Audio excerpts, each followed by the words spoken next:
नमस्कार दोस्तों, आप सभी का एक बार फिर से स्वागत है मेरे YouTube चैनल पर। मैं जानता हूं कि आप में से अधिकतर लोग लटके हुए चेहरे और निराशा भरे मन से इस वीडियो को ऑन किया होगा कि भाई सरकार को तो जो करना था सो सरकार ने कर ही दिया है, तो चलो सुन लेते हैं कि मैं इस विषय में क्या कह रहा हूं। तो आप में से जो भी लोग इस बात को लेकर निराश है कि प्रोगा रूल 1 मई से लागू होने जा रहा है और अब सुप्रीम कोर्ट में कुछ नहीं हो सकता है, तो सबसे पहले आप अपने इस निराशा को निकालकर फेंक दें। निराशा होना स्वाभाविक है। अगर आपके मन का कुछ नहीं हो रहा है तो आप निराश हो रहे हैं, यह एक ह्यूमन नेचर है। लेकिन इस पूरे मामले में आप निराश तब हो जबकि फाइनल सुप्रीम कोर्ट सरकार के इस कानून पर मोहर लगा दे, और जब तक सुप्रीम कोर्ट इस पर मोहर नहीं लगा रहा है तब तक इस संबंध में कुछ भी कहना बहुत मुश्किल है।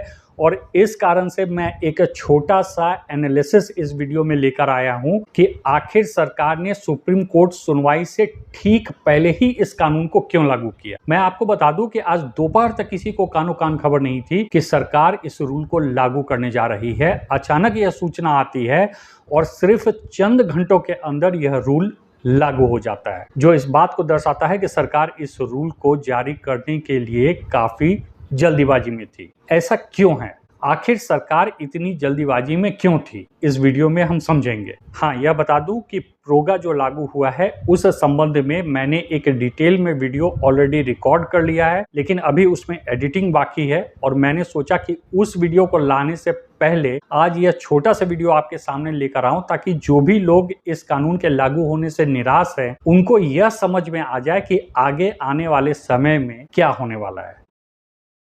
सरकार की रणनीति को समझें तो यह साफ दिखता है कि वह सीधे तौर पर सुप्रीम कोर्ट से फैसला मांग नहीं रही, बल्कि अपना पक्ष पहले ही स्पष्ट कर चुकी है। प्रोगा एक्ट 2025 और उससे जुड़े नियमों को लागू करके सरकार ने यह संकेत दे दिया है कि वह रियल मनी गेमिंग को प्रतिबंधित करने के पक्ष में है। सरकार ने कानून बनाकर, नियम अधिसूचित करके और एक रेगुलेटरी अथॉरिटी स्थापित करके अपना काम पूरा कर दिया है और अब वह इस पूरे ढांचे को अदालत में डिफेंड करने की स्थिति में है। व्यवहारिक रूप से सरकार चाहती है कि सुप्रीम कोर्ट इस कानून और नियमों को संवैधानिक रूप से वैध ठहरा दे, क्योंकि ऐसा होने पर पूरे सेक्टर में स्पष्टता आ जाएगी और भविष्य के विवाद खत्म हो जाएंगे और सरकार की नीति को अंतिम कानूनी मान्यता मिल जाएगी। अब आगे ध्यान से समझना। हालांकि सरकार ने यह इंतजार नहीं किया कि पहले कोर्ट फैसला दे और फिर नियम लागू हो। उसने पहले लागू करो फिर कोर्ट में बचाव करो वाली रणनीति अपनाई है,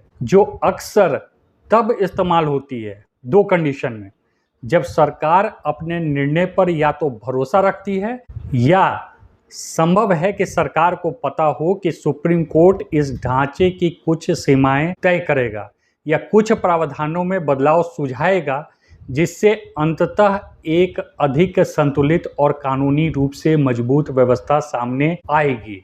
इसीलिए निष्कर्ष के रूप में मैं कह रहा हूं कि सुप्रीम कोर्ट में सुनवाई होने के ठीक पहले इस कानून को या रूल्स को इसीलिए लागू किया गया है ताकि अगर सुप्रीम कोर्ट इस पूरे मामले में कोई सुझाव देता है तो उस सुझाव पर भी काम करते हुए सरकार चाहती है कि अदालत इस पूरे ढांचे पर अंतिम मोहर लगा दे, लेकिन तब तक नियंत्रण अपने हाथ में रखते हुए कानून को भी लागू रखना चाहती है। और यही कारण है कि सुप्रीम कोर्ट में सुनवाई से ठीक पहले इस कानून को लागू किया गया है। तो आशा करता हूं मेरा यह एनालिसिस आपको अच्छे से समझ में आया होगा। इसलिए निराश होने की आवश्यकता नहीं है जब तक कि ऑनरेबल सुप्रीम कोर्ट का निर्णय इस पूरे विषय पर नहीं आ जाता है।